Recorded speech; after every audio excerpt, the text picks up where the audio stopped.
Thank you so much, Leo. Good afternoon or good night from wherever you are coming from to join us today. My name is Miguel Vasquez. I am the chair of the Arts and Planning Interest Group, and I also work as a planner in the Riverside County Department of Public Health. And it is my pleasure and honor to welcome you to our annual social. I guess technically we are in Boston. So imagine that we're in Boston. And hopefully, before you know it, we'll be able to come together. And I guess that would mean San Diego, right, next year, which we will be hosting on behalf of Southern California. That's where I'm at, in Southern California. So today we have a special program that we have put together for you in this new platform virtual space, which is really, I would say, an outcome of the pandemic. I don't think I need to tell you, what that means. And we were just chatting about all these new different platforms that have emerged as a result of what we've gone through. So hopefully the experience for you today will be a pleasant one. And with that, I'm just going to go ahead and turn it over to our Vice Chair of the Arts and Planning Interest Group, Anis Sengupta. So Anis. Hello, welcome everybody. Welcome Arts and Planning Interest Group to Boston. I'm so happy that you've all decided to come to this event today, this morning, the night, whenever. Time, it means nothing anymore. I want to give a special thank you to Creative Placemaking Communities for hosting this event on AirMe. We're really excited to be on this platform and moving off of Zoom and trying to do something new and interactive. We also want to thank the Kresge Foundation. Their generous support has made it possible for us to have an Arts and Planning Fellow this year for our interest group, Jess Wallen, and she has been working with Maggie Krause of the APA behind the scenes to make this event absolutely amazing. We're so excited for our program. We have two presenters from Boston tonight, so you will get some Boston content. Thank you to Lori Lobenstein and Alensa Michelle for agreeing to come present. We also have some booths from we have Erin Genia, who is a Boston artist in residence, presenting her work on cultural emergency response. And we have great presentations from all across the country, as you would expect, coming to the APA, bringing the whole country together into one place. And we also have two interest groups who are participating in this event tonight. We have the APA Tribal and Indigenous Planning Interest Group. Thank you so much for coming. I'm so glad to have you here. And the APA Public Schools Interest Group. And obviously education and the arts are very closely tied together, and we're so happy to have both of you with us tonight. And as you may have seen, we have booths that if they have content that you're going to be able to explore on your own. You can network with folks in the lounge. If you want to talk to people directly, you can message them through the chat. And that's always going to be on the right of your screen. And for any technical needs, Jess Wallen is available to you. Please contact her. She will put her contact information in the chat. And we're just so happy to have you here tonight. I'm going to turn it over to Patricia Walsh, who is going to just give a brief acknowledgement and some ground rules for our space together tonight, and then we'll get into the presentations. Thank you so much. I'm going to pass the mic to Patricia.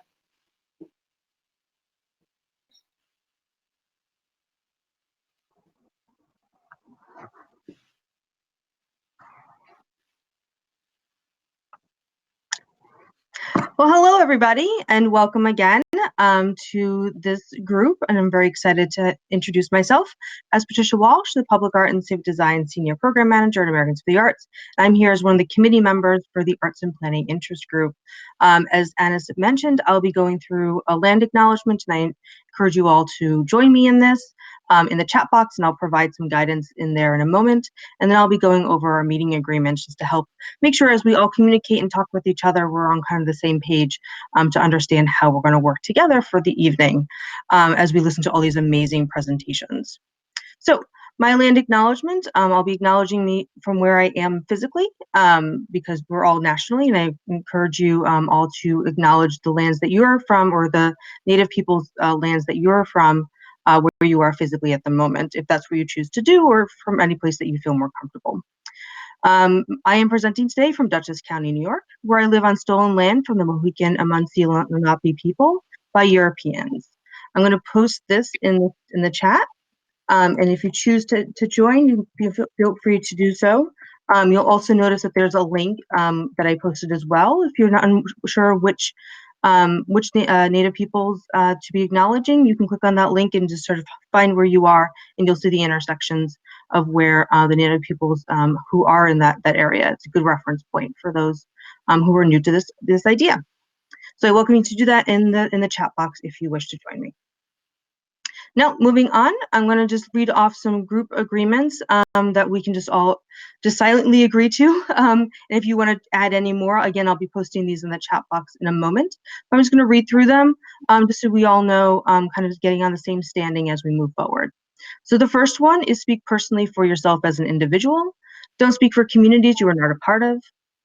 Number 2 is listen for understanding. Avoid assigning intention, belief, or motives. Assume positive intent. Ask others questions instead of stating untested assumptions. Honor each person's right to pass his or her turn. Allow others to speak before you speak. Share airtime. In general, allow 2 others to speak before you speak again. Call people in groups by the names and pronouns they prefer. And we encourage everyone to stay present and stay on topic where possible. I'm just going to post those in the chat box so we can all see them as they are. Oh, hopefully you can see everything. It looks like you only copied a few, so let me make sure everybody gets in there. Sure, everybody gets in there. Okay. Might take a few tries. A little new to the system. There you go. Okay, everyone's in there. So if you want to reference those throughout the time together, feel free. Thank you.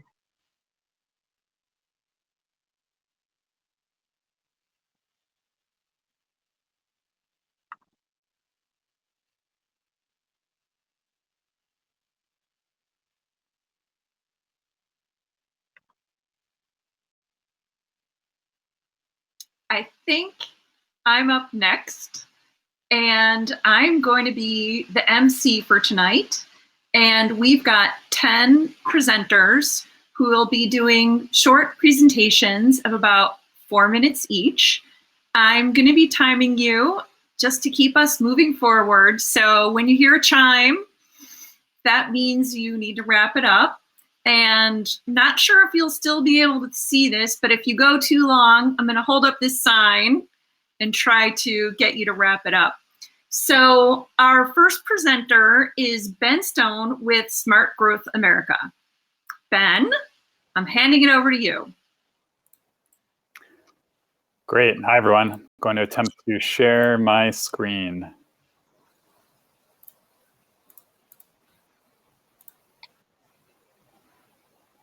Hopefully this doesn't count towards my 5 minutes. Looks like we're loading. And there we go. Hi, everybody.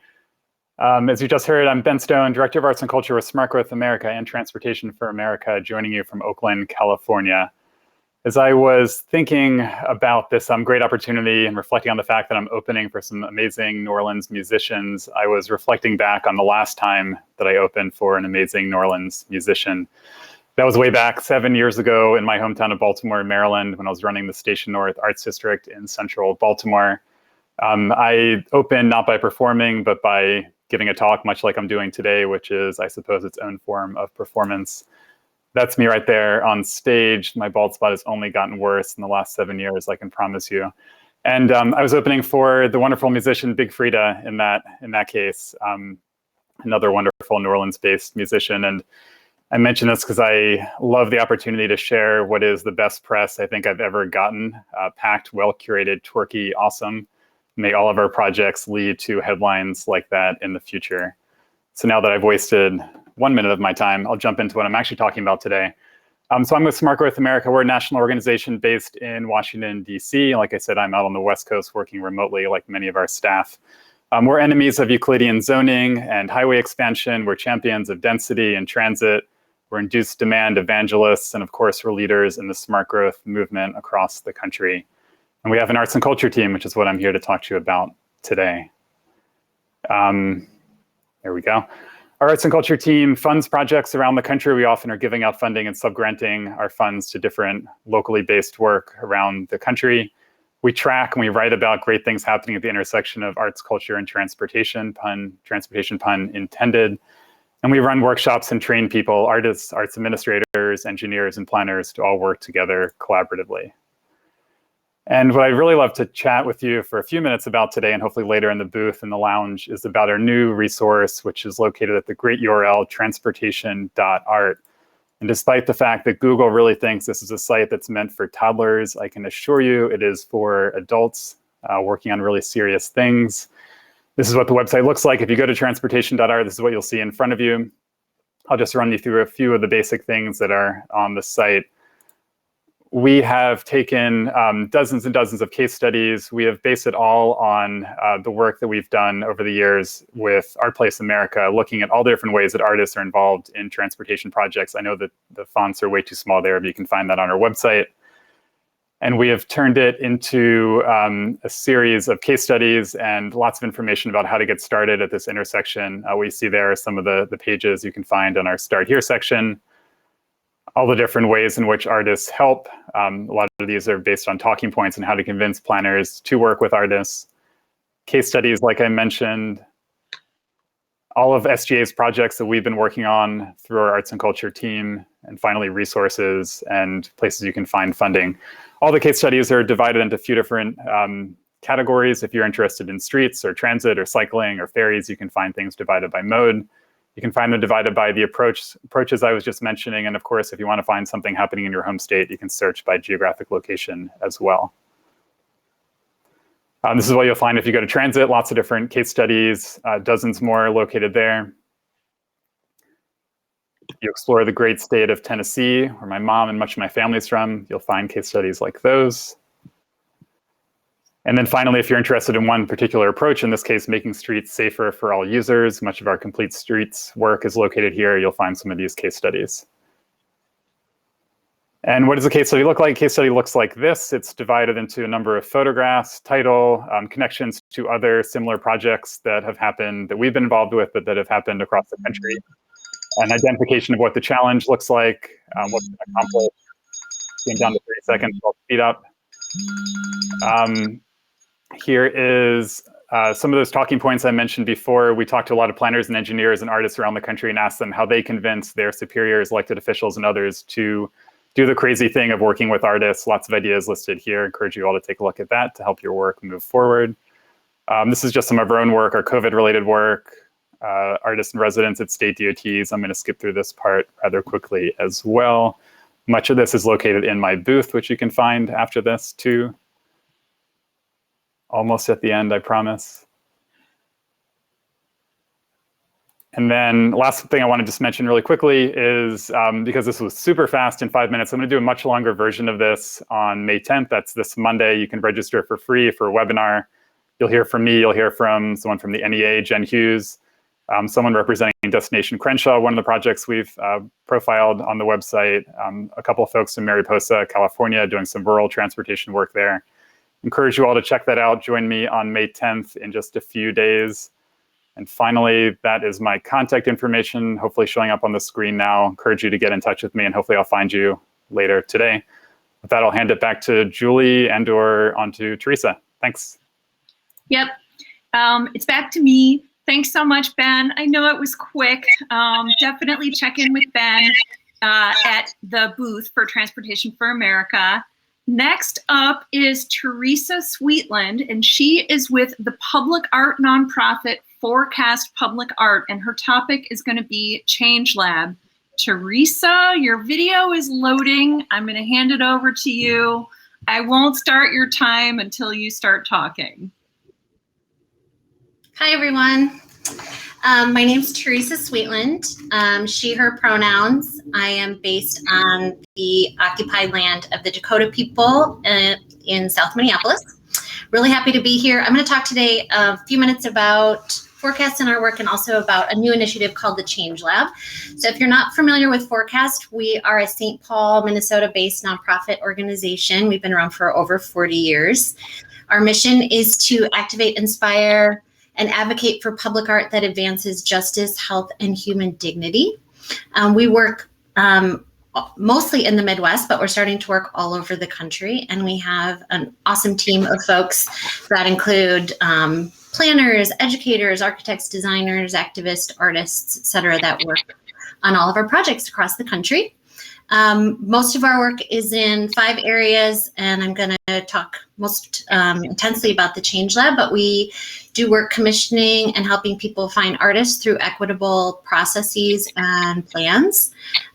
We also do planning and engagement work, which includes everything from public art master plans to community engagement and artist residencies. We do training and offer customized training based on local context for both municipalities, decision makers, and for artists. And finally, we have research, publications, roundtables, and other discussions through our new digital publication called Forward, which you can find the links in my booth. But today I want to talk about the Change Lab. This is a new initiative of ours that's really about disrupting the field of public art, about disrupting public art policy, really through the lens of racial justice. And so what I think, so many people think about public art and they think about this. They think of an object, a beautiful object in an empty space, really about the art more than about the public. And so the Change Lab is really about what the public wants and needs from the future of public art.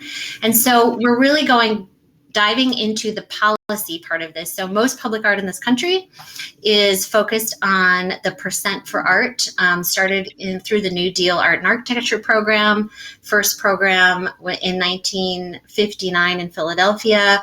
A percent of all capital projects goes to public art. And so what you see is objects that are created and art, but not as much impact on the public. You're seeing more of that today.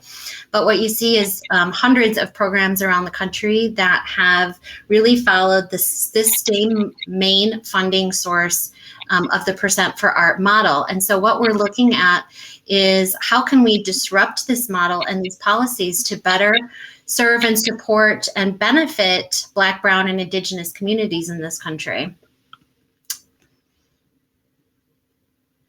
As we've seen in the last year with the reckoning around racial justice, around bringing attention to the stories and narratives and communities that not only have a history of colonization and violence in this country, but we've seen an attention to public art through the toppling of monuments, through the public art that's coming out of the uprisings, especially here in Minneapolis after the murder of George Floyd.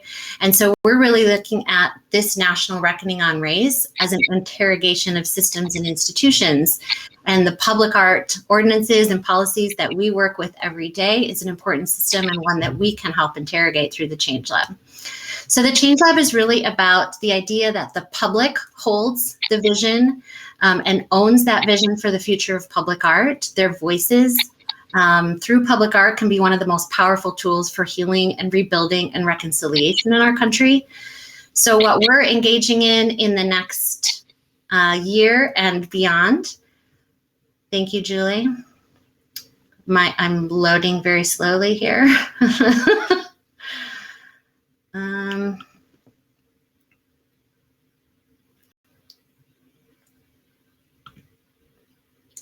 Well, we're not seeing it, but what I can say, so what we're engaged in is, oh, it dropped it.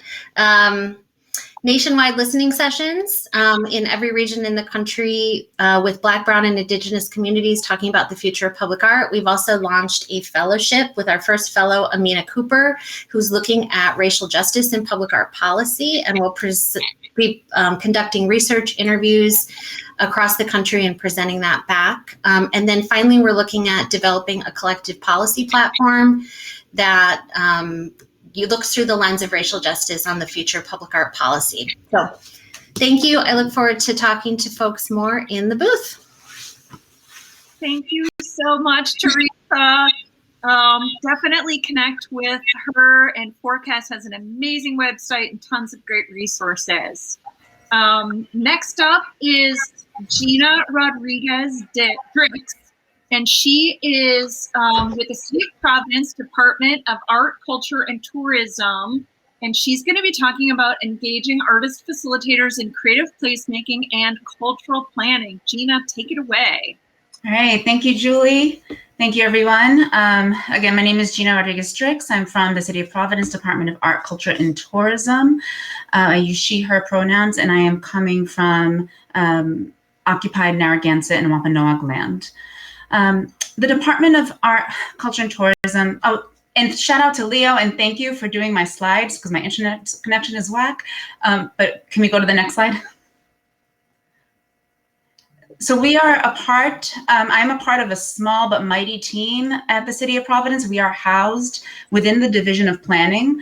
The department has shifted over the last 10 years or so, along with the kind of field of arts and culture within municipal government. We were a part of parks and then under economic development, and now for the last few years have been under the planning division, which has been really incredible. We are, you know, oftentimes the department that a resident of the city will encounter first, right? So if they will shut down a street for a special event or are dealing with a public art project, we also produce events and engage in creative placemaking and in policy development. And we have also been working a lot with the planning department around bike and ped and transit infrastructure improvements.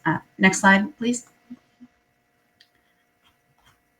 So we first started working with artist facilitators through our creative placemaking portfolio back in 2015 with this project called Illuminating Trinity that was funded by Art Place America. And we were working with an organization called EMC Arts that brought this idea of artist facilitators to the foreground to really help build the community organizing work that needed to happen as part of this project. And, you know, really we can kind of think about the roots of artist facilitation in terms of social artists working with social practice. You can think of, you know, Theater of the Oppressed and the work of Augusto Boal. This is, you know, a practice that is very natural and innate to many artists, but the utilization of the term artist facilitators within these planning and creative placemaking processes was what was new. Next slide, please. And the reason why so many of us in this field engage with arts and cultural strategies and with artists is because we understand the ways in which having artists at the table help all of us do what artists do best, right? Commit to iterative process, collaboration, experimentation, discipline, building trust, social cohesion, and frankly, like making stuff look and feel good, right? Next slide, please. So after that first project, we started utilizing and employing artists as facilitators through our other creative placemaking initiatives. This is just a photo of the work that two artist facilitators, Christopher Johnson and Eason L. Torres, did in cultural asset mapping as part of a NEA Art Town grant. Next slide. We also utilized artist facilitators in multi-year creative placemaking initiatives in Sewing Place, which was funded by the Kresge Foundation, working at the intersection of art, cultural development, food, and health. Laura and Vadik here, who are both poets by training, brought poetry, freshly baked bread, and consensus organizing to every single planning meeting that we had and engagement with our community partners throughout a 3-year process. Next slide, please. And of course, the poets are going to say it best. I don't really have time to read all of this here, but you can see that so much of the job has to do with listening and having the wisdom that it takes to actively listen and practice arriving at mutual language with partners and neighbors in a creative placemaking process. Next slide. And their work also helped us sort of create a new vision for how to embed our artists and our artist facilitators with our public art program. We developed this community health worker pilot in the last year and developed a curriculum for it. 30 seconds already. All right, next slide.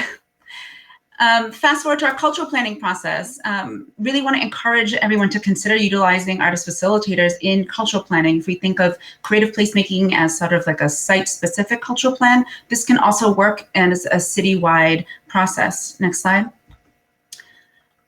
So we were working with artists to co-lead 7 public studios in these goal-oriented areas. Next slide. And we hired this team of beautiful artist facilitators who have just been rocking it. They have led the public process. They've made it happen virtually. And they've also been doing the data analysis work to help us see what the emerging recommendations, visions, goals, and strategies are. Next slide.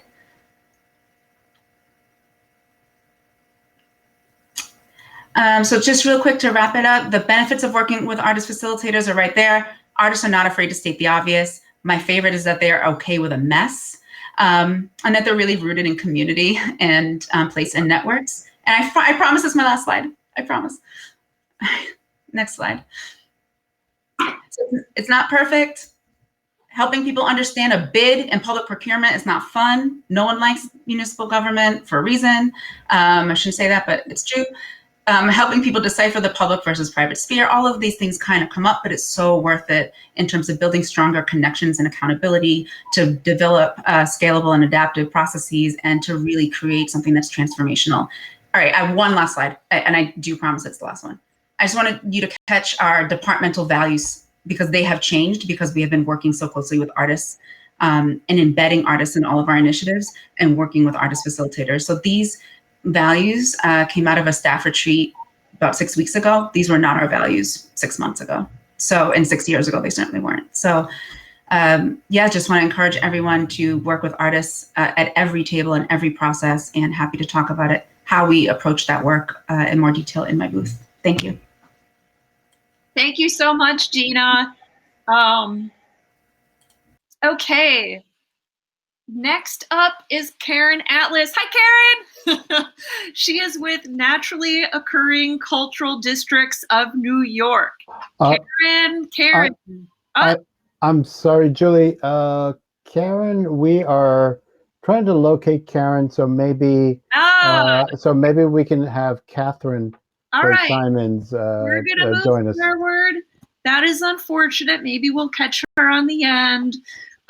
So then next up would be Catherine Gray Simmons, and she is with the National Endowment for the Arts, and she's going to be talking about the new Art Town report.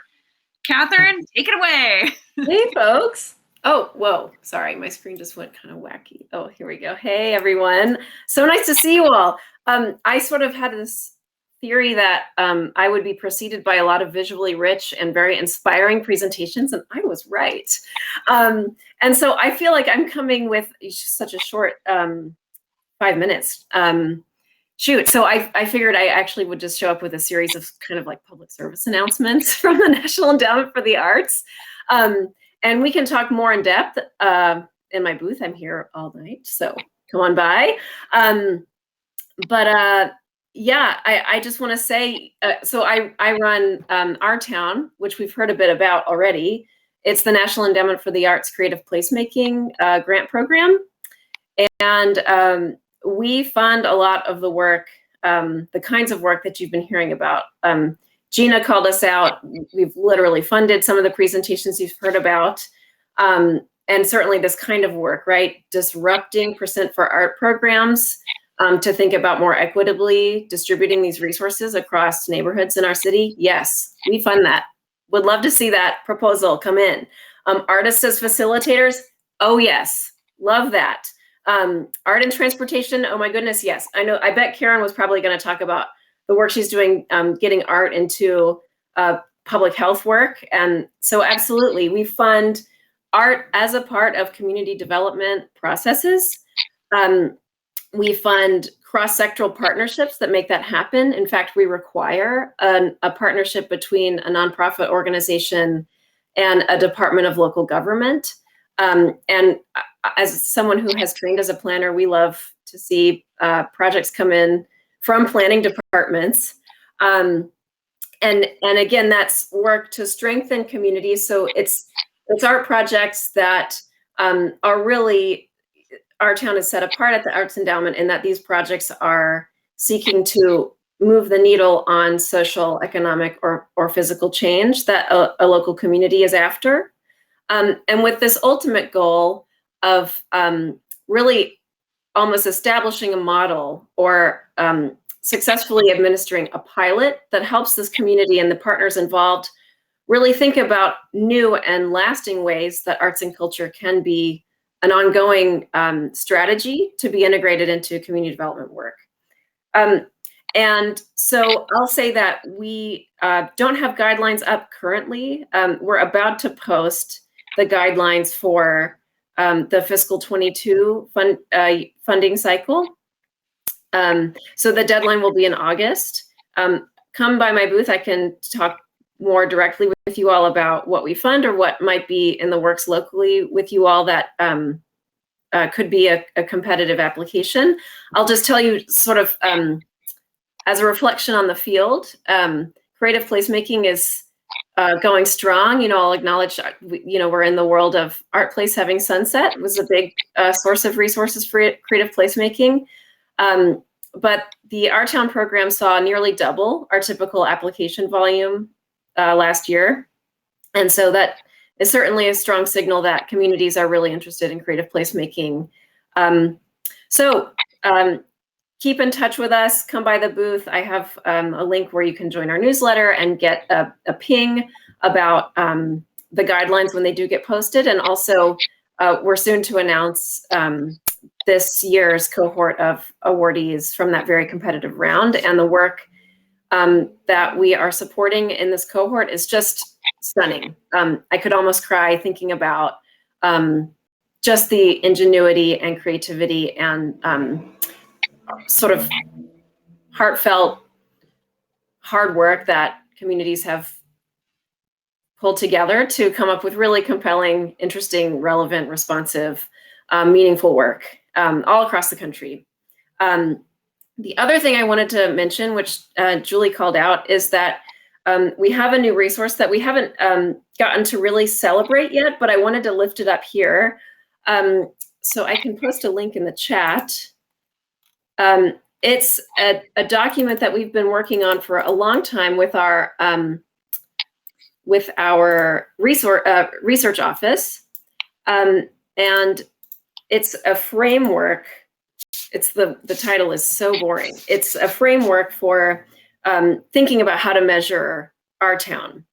And you know, any session, any conference I've been in that ever had a session discussing evaluation, those have always been standing room only sessions. And so I thought I'd bring that up with this crowd. This is sort of us thinking about how do you measure that long-term systemic change that our town is trying to fund, recognizing that that change takes place over years, well beyond the horizon of the funded project. And it also includes at the end a table where we've really operationalized all of these variables that feed into a logic model and a theory of change for our town. So if any of you folks like me tend toward the wonky research orientation, 30 seconds, but I like the upside down. Come on by, we can also crack open that paper and take a look. Final word is that the Arts Endowment is about to post our American Rescue Plan guidelines. And these awards will fund general operating expenses, and we're really hoping to fund organizations, including local governments that maybe haven't received funding from the Arts Endowment before.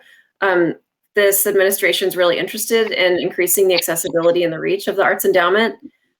So keep a lookout. It's a drop in the bucket. It's $130 million, which is a big amount for the Arts Endowment.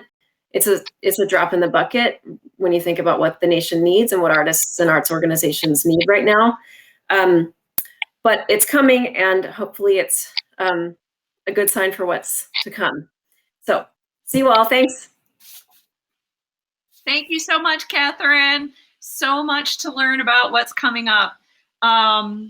So I am told that Karen is here. Yay. Hi, Karen. Great to see you. Karen Atlas is with Naturally Occurring Cultural Districts in New York. Karen, I'm going to give you a 30-second warning when you need to be wrapping it up. So take it away. Okay. I'm really awkward on this platform, so could you make it out loud? Because I can't see you with my slides. For sure. You bet. Hi, everybody. I'm Karen Atlas. I was lost somewhere in cyberspace, but I'm here. My pronouns are she and her. I'm on Lenape land, and I'm the director of Naturally Occurring Cultural Districts New York, NOCD-NY. We're a citywide alliance of cultural hubs and community networks working together to revitalize New York City from the neighborhood up. And we're thinking a lot right now about the role of community-based culture as part of a just recovery. In the midst of a significant leadership transition in New York, just about all of our elected officials are going to change this year in a time of racial reckoning in our city and in our country.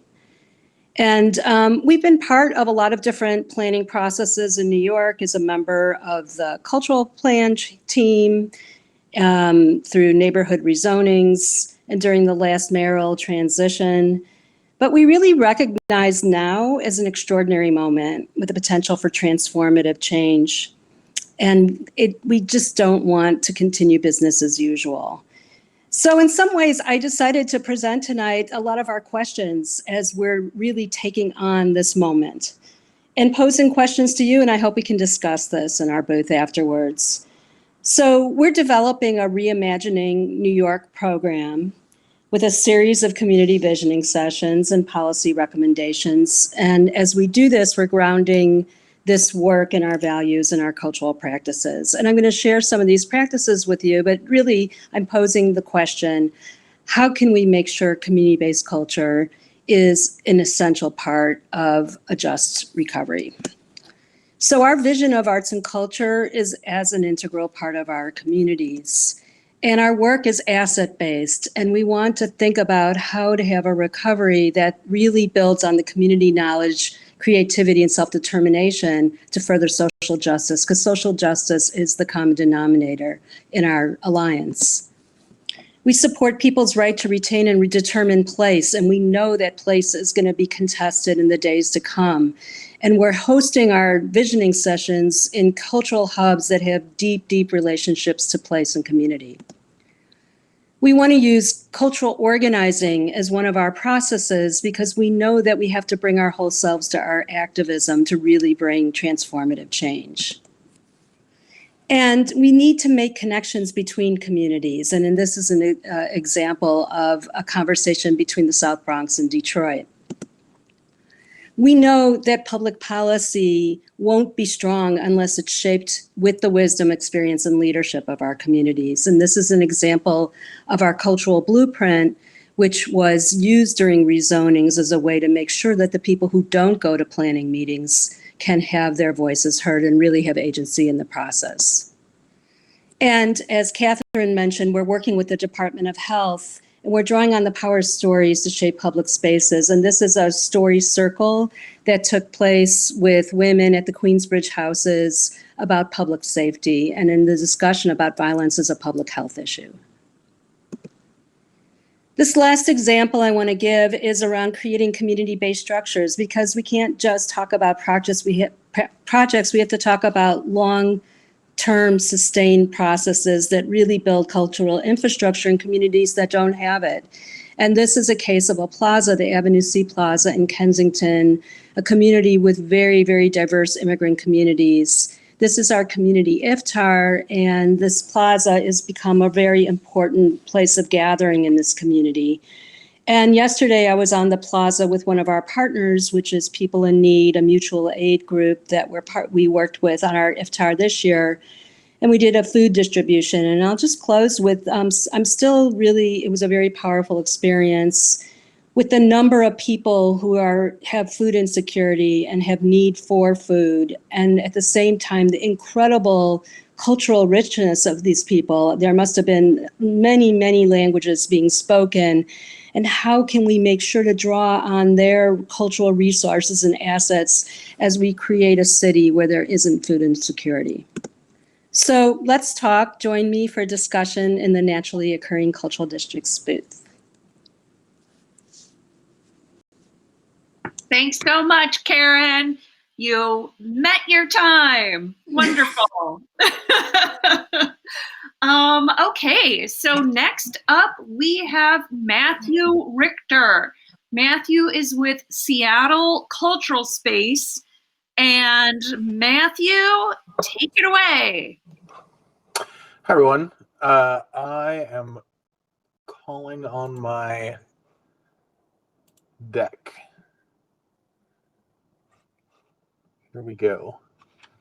I see it loading. It is not yet loaded. Here I am. Can folks see the deck? Julie, can you see the deck? Can you see me? Ruh-roh. I see you. I don't see a deck. Neither do I. Let's try that again. Select the PDF file. There it is. All right, I'm going to try this a different way. Leo and I did it this way yesterday and it worked. I'm going to try sharing the screen. No, I'm not getting that either. Okay, I'm going to... Do you have the square? Are you hitting the square next to the microphone? I am, and I'm then choosing to share a PDF, select a PDF file, and I select that PDF file, and I get a spinning top in the middle of the screen. You might need to dazzle us with words instead of pictures, Matthew. I'll do that. Hi, Matthew Richter, he, him pronouns. I'm the Cultural Space Liaison for the City of Seattle, Washington, the fastest growing city in the United States, and the first city to invest in a body of work around cultural space as a strategy for racial equity, for community wealth building, for anti-displacement and affordability efforts. One of the projects that is just now seeing the light of day that we've been working on for about 5 years is called the Cultural Space Agency. And the Cultural Space Agency is an independent, mission-driven, values-based real estate organization, real estate development company, rooted in communities of color and dedicated to creating community wealth. Why use cultural space to do those two things? Well, I've got a slide that can show just that. But basically, we have done an analysis of commercial blocks in Seattle with a cultural space, commercial blocks in Seattle without one, and see enormous benefits to the presence of cultural space. These correlations with things like public health outcomes and education outcomes and crime outcomes, but also some simple things, twice as many outdoor seating permits on a block with a cultural space, etc. We also, through our engagement with the community, have found these hurdles and these issues and problems that cultural spaces face. And we have been developing this work really for 8 years now that we've been working on cultural space issues around a series of 5 values statements. And so it's keep race in the room, assets are not always financial, build community wealth, always be learning, who decides, which is a great Regina Smith quote around transparent decision making. And the Cultural Space Agency, honestly, is what happens when you meet those problem statements with those values. It's a public development authority. It's sort of a quasi-governmental, quasi-independent organization.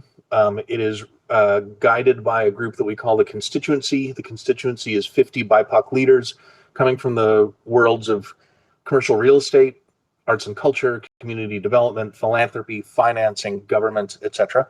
They've all been through a year-long curriculum, a program that we host called the BASE program, Build Art Space Equitably. It's a year-long certification cohort that looks at that intersection of cultural development and commercial real estate development.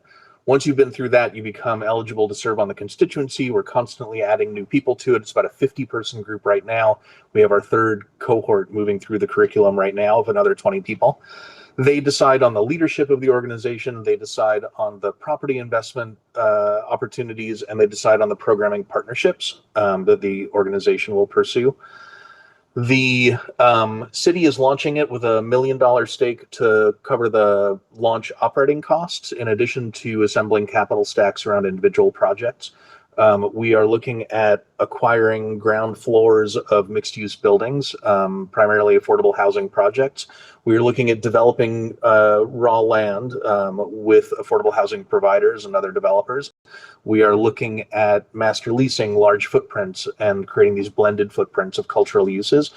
Ultimately, it's all about leveraging philanthropy, social impact investment, city pipeline investments on behalf of communities' opportunity to own real estate, whether that's through independent nonprofits who own stakes in these properties, or B-class investors in the neighborhood, individuals in the neighborhood who can buy these $1,000, $5,000, $500 shares in these properties. The types of projects that we're talking about, just hypothetically, I'm sorry. So that's the sort of property opportunities is ground floors, standalone cultural venues, developing from the ground up, master leasing, and programming space as well, pop-up space, permanent pop-up space. The projects that would inhabit these spaces would be the arts and cultural organizations that might have full-time tenancy, projects that might pop up, individual artists and creatives looking for generative space, arts workspace, and community-facing small businesses as well. So the types of projects we're talking about, if I can remember my slide deck correctly, imagine a city, imagine an old warehouse building in a former industrial neighborhood that's developed into a cluster of artist studios and workspaces. Imagine a built-to-suit structure that in Seattle there are over 15 itinerant film festivals that have to generate space every year for their operations. Imagine a home for film festivals in town, one after the other, cultural communities being showcased. Imagine the ground floor of an affordable housing project, blended between a small gallery, a small theater, a bookstore, a coffee shop. Imagine a city-owned surplus property that becomes a gala space. The first, $10,000, assume that you see raised at any fundraising gala goes to cover the overhead for the room, right? Because you're competing against weddings, so a subsidized at-cost gala space. These are the types of projects that we're talking about. There's a pipeline of a dozen projects moving through already. The organization will be fully stood up at the end of this year, and I hand my role off and go back to being the cultural space liaison for the city of Seattle and developing the next of these projects. And I think that's roughly what was in the slide deck, and I can talk more about it in the booth. And I actually can't see anything except the spinning wheel in the middle of my screen, waiting to load my deck. So I will wait for something else to happen. Thank you all. Okay. Thank you so much, Matthew. Sorry about the technical difficulties. Okay, coming up next is Lori Lobenstein and Crystal Bai, who are the design studio for social intervention. And they're going to be talking about creating spaces of belonging and equity. Lori and Crystal, take it away. Great to see you. Great to see you, Julie. Thank you. This new technology, we could no way get me and Crystal on the same screen or two different screens. That was way over our heads. So you'll have to meet Crystal in our booth. She's amazing. But I'm going to try to hold it down on this part and just hope I can share my screen. Now I'm nervous. Let's see.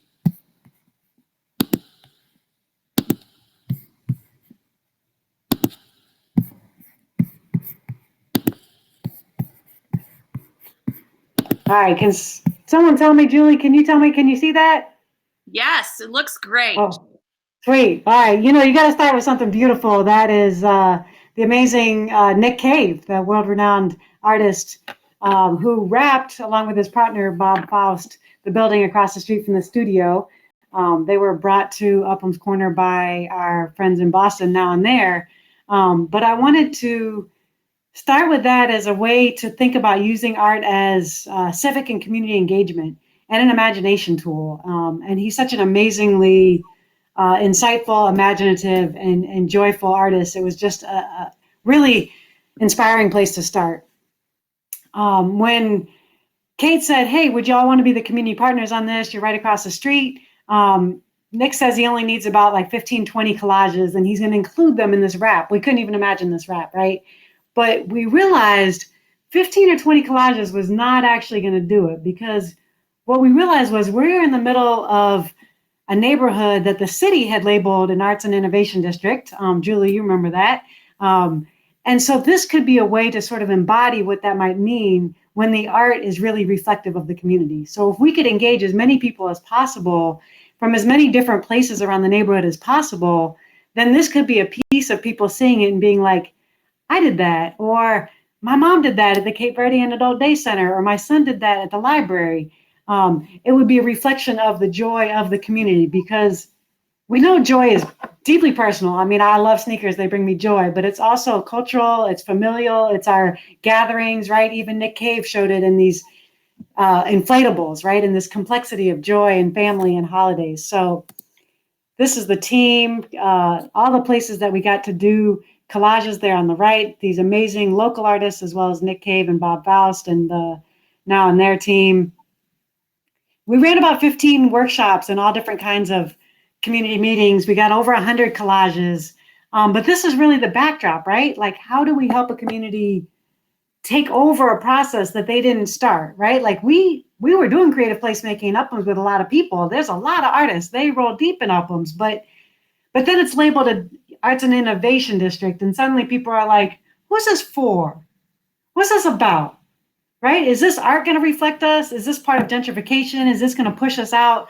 So we were working with our partners, DS&I, to really pull people into meetings, to grab people on the street. We commissioned a number of local artists to think about Destination Uplands. What if the Arts and Innovation District really highlighted artists from the community? And so this opportunity was really a chance to say, what brings us joy and how do we get that up on the building, larger than life, right? So here's the library, here's the adult day center, here's a church, here's our cart out in public. We were really out there getting those collages, talking to people about joy, right? Like this was even before the multiple pandemics of racism and COVID, right? We were still having a moment of police violence, and to have a community say what brings us joy was also in the face of that. So this window in the middle, this is actually on the building once the wrap went up, so people could walk around and find the different collages and acknowledge the community artists. This is Lamerchi Frazier. Some of you might know her, one of our leading artists on the project. Ayako was helping with the cart. This is the side of the building. Actually, the day it was installed, you can see how something that went from a little collage that Destiny Polk made when she was leading the library workshop was larger than life on the building. You know, that blew her mind. It was just such a beautiful moment. And we wanted to welcome that wrap. You know, if an Arts and Innovation District is coming, we want it to be of the people, with the people, for the people. We want it to be in our bodies, in our ears. There was music, there was the 1491s doing Indigenous comedy, there was capoeira, there was workshops, there was radical welcoming, dance, of course. But really to say, how do we make this a community event, and how do we bring together all different members of the greater Uplands Corner community and beyond, and local artists to say, if this is an Arts and Innovation District, we want to be here, we're in. And I want to pivot quickly to look at a more recent project, a little bit, I would say, like a cooler project, right? As in, it's not that heat of a celebration, but we actually got funding from the city of Somerville to engage 11 community members on our community design team for the entire 12 to 15 month process, really taking them from designing their own real research question about how people are using the square, where they feel welcome, where they feel unwelcome, what's up with all the cars, but really their own experiences, their community, how they want the square to welcome them back after COVID. Here's one example. They were doing their own drawings and deep observation in the square, right? Here's a member on the right. Look at that drawing. Right there, you can see there's a lot of construction already in Union Square. Look at all those cones, but also the Brazilian one-stop market, the check cashing place, the cars. Our drawing on the left, really showing how bikes and cars flow through there. We hear so much from the community about how many cars are there, but right, just starting this process of inviting people to draw what's important to them or how they're experiencing the square. I will stop there because I can't see or hear a thing apparently, so I hope I'm not off way too long. Please come see us in the booth. We can tell you more about what's going on now with the Arts and Innovation District, or what's going on now and coming up in Somerville, and some of the other ways that we do creative placemaking, but also real civic engagement. So thank you so much. I'm going to stop sharing. How did I do on time? You did great. Hey, you know, we're the fast talkers over here. Yeah, great. All right, thanks again. And next up is Geneva Vast with the Trust for Public Land, and they're going to be talking about the toolkit for health, art, parks, and equity. Geneva, take it away. Thank you. Thank you so much for having me. Can everyone hear me and see me? We can hear you. We see your initials. Okay. So I don't know if you want to put on your camera or you want to share either one. I want to share my screen, and I'm working on pulling that up. Here we go. Hopefully this works. I got so nervous when others didn't work. Okay, great. I got lucky. We see your deck. It looks terrific. Okay, great. So thank you so much for having me with an amazing cast of characters. I want to give a little overview of a resource that was published last year through incredible funding from the National Endowment for the Arts, Our Town, much like many other people on here. Thank you for supporting this community, Our Town. This grant allowed for a partnership between the Trust for Public Land and the National Endowment for, oh gosh, I got that backwards, National Association of County and City Health Officials, which is kind of like a APA for public health officials. But more about TPL before I get into the toolkit. Oops, this is not my updated slide. Okay, I'll just tell you a little bit about TPL. We're a national organization working all over the country, very deeply in communities to build parks and protect land for generations to come. And this partnership between NACCHO and TPL was really built on the goal to build health equity. And so health equity is not just a local health issue. It's an issue for planners, designers, everyone here and more. And what it is a state in which everyone has a fair and just opportunity to live as healthily as they possibly can. And I think the pandemic has shown that that is not the state in which we live. And this toolkit is here to guide practitioners in how to reach that goal. And so this model is really just a complex way to say that health equity, it's not about everyone having reduced comorbidities or like having less risk of getting COVID, so much as we all live in communities where we are allowed to thrive and have access to these important community determinants.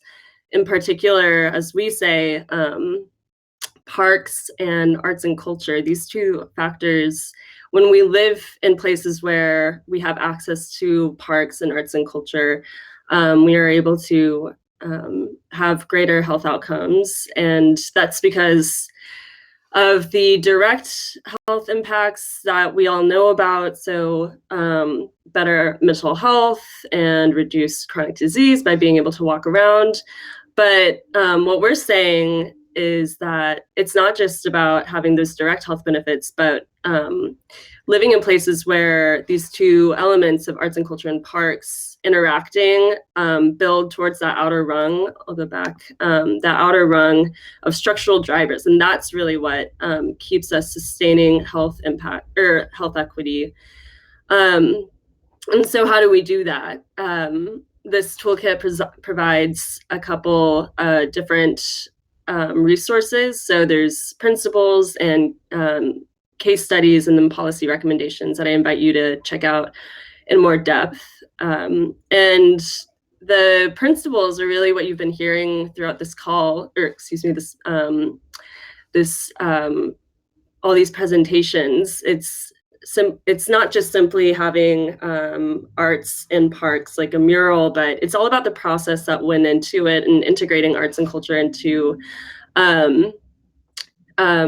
community engagement and having more people at the table and using arts as activists or artists as activists in their communities, and tapping into their network and just integrating arts into every single facet of this process is, it's what we're seeing in a lot of these examples. And I'm going to give another example here.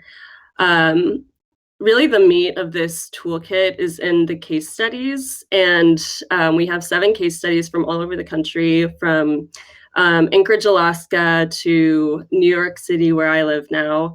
And this is just one case study. It's on the Center for Health Equity and Community Wellness, and it's through the Department of Health and Mental Hygiene in New York. And I think that this project is particularly impressive for planners because it takes a really large scale, the biggest city on earth or in the country. And sometimes it feels like earth. And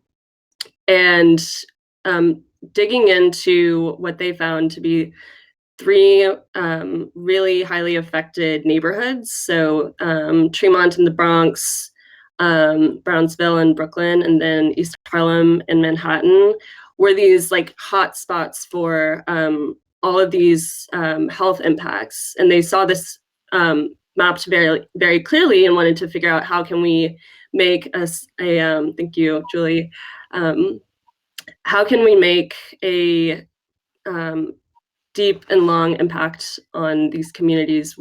So they created these centers that are using arts and culture and programming both within the centers and outside in the neighborhoods to engage people in conversations and build trust around building trust with communities, particularly of color and low-income communities that have been subjected to a history of disinvestment that needs a lot of trust building. And so they knew that as a health department and are using arts and culture and to rectify that. And so I just welcome you to read more on that case study and the others. And I wanted to end with some updates on where this project is going. So we published this in August, and many things have happened, but I'm really excited to see how creative placemaking internally has been changing to be integrated into not just our projects, but really how we're committing to community and to health and equity. And we're also in the midst of creating a new toolkit for how to evaluate the outcomes of health of these arts and culture interventions on social cohesion and xenophobia. And that's happening in Tukwila, Washington, and St. Paul, Minnesota. And so I'm just really interested in hearing what you guys need from this toolkit and implementing this work. Thank you. Thank you so much, Geneva. We're going to keep things moving. Our next speaker is Alensa Michael. Alensa is with Powerful Pathways and is going to be talking about equitable arts and planning projects. Alensa, welcome to. Hi. Okay, here we are. Good to see you, Julie. Hi, everybody. I'm going to try to share my screen. It was so great to hear so many amazing presentations before me. I am super nervous as a result, but I'm really hoping to impart some useful information. So while my presentation loads, Just want to make sure. Can everyone see my screen? Can you see it in full screen?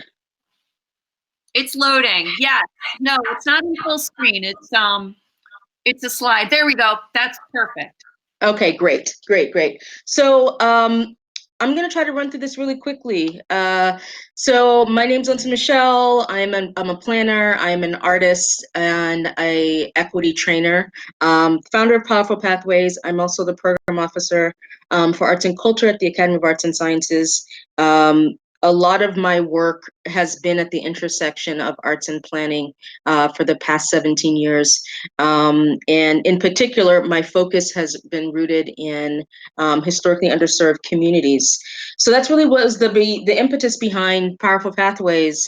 So we are kind of a hybrid organization. We like to think of ourselves as a creative design lab. We do everything from ethnographic policy research, intercultural community planning, creative community engagement, where we employ different types of creative models, and human-centered design based program and implementation. And in the past few years, because we've been getting a lot of requests, we also provide social equity and racial justice training to municipal clients, planning agencies, and social enterprises. I'm going to jump through here because we have only so much time. And I'm just going to talk about some of the projects that we have done. And since folks have already talked about placemaking or placekeeping more broadly, I'm just going to show some examples of ways in which we've integrated arts into our planning practice. And for the sake of saying it, these projects, the vast majority of our projects have either been unfunded or underfunded. And I make it a point to call that out because we need more funding and support for BIPOC-led organizations. And there's a ripple effect in how much impact we can do in the communities that we serve. So some quick examples. The first box up here is actually a project we did in Southwest Fresno in California. We were working on a project with the EPA studying brownfield sites. And so this was a community that was largely Mexican American and Hmong, and the city did not have strong relationships in this neighborhood, and we're finding it difficult to reach community members. So we decided to launch a photo voice program where we hired a group of teens from the community, trained them in digital photography, and sent them out to take pictures of different sites in and around their community that they would like to see redeveloped. The EPA manager had commented that this was probably the most youth-involved process that she had ever seen. To that takes us to Chicago. It was a project we worked on in Southside Chicago, where we worked with a school that was created at a specific site in this community to address the rise in violence. And so we worked with community members, in particular had a student advisory group to design a mural which represented the culture and values of the neighborhood. So this is just an image of me teaching a workshop on 3D design. Take us back to more local. This bottom right here was a project in Chelsea, Massachusetts, where we were asked to do various types of public activation in an underutilized public square. We were trying to promote more foot traffic and support the local businesses in and around the area. So we hired a team of local artists to do different pop-up projects. And here, this artist is doing outdoor clay making for residents. And then finally here, we were doing some work on bike share and trying to encourage more communities of color to access the bike share system. And we were actually invited to do a different type of engagement with Blue Bikes. But after doing some analysis and examination, we realized that we wanted to work more closely with the community to design different marketing and outreach methods that the community really would be responsive to. So we hired a team of community members and a local photographer who lives just down the street from me here in Mattapan, Massachusetts, which, by the way, is land of the Massachusetts tribe, more locally the Mattahunt people. And so we did a photo shoot with these members, we trained them on how to model, and we developed a series of different types of public ads that were rooted in the community as opposed to downtown or areas like near the colleges and universities where a lot of their portfolio had typically looked like. Mattapan Open Streets Open Studios is our one of our initiatives. It's one of my passion projects. It's a neighborhood in Boston where I grew up and inspired me to become a planner. We do different types of projects, from storefront exhibits, community arts events, and various types of public art design challenges. In particular, we started this initiative, and thanks Julie for the support. Julie was one of our early supporters. But we started this initiative because Mattapan, despite the fact that we have a lot of artists, we have virtually no artist space. There are no studios, no kinds of access. So we partnered with community organizations and businesses to do a series of pop-up events. These are images from our first meetings that we started back in 2016. We were actually really surprised that 70 people came out to our to our community workshops to think about different sites where we wanted to do a series of pop-up events. We worked with 7 businesses, that says 3, but we're actually at 7 businesses now to do exhibits where local artists were featured, as well as community centers. And I'm not sure if I'm out of time because I can't see you all, but here are some images. Okay, great. Okay, great. So these are just images of other types of events that we've done: arts and crafts workshops, cultural and historical walking tours, dance classes, pop-up galleries, flea markets, where we would take over vacant spaces. We also applied and got a grant to bring one of those pianos that are like popping up in downtown areas, and we brought it to Mattapan Square and organized a series of outdoor concerts around the piano. Here's some other events. We did some pop-up jazz events at a local business that was struggling, and it's considered a community treasure. So we started doing Jazz Sundays, where we invited a local jazz band, Fulani Haynes and the Jazz Collective. This is one of our artists who we had hired, who painted the piano. This was from a public art project at a community garden.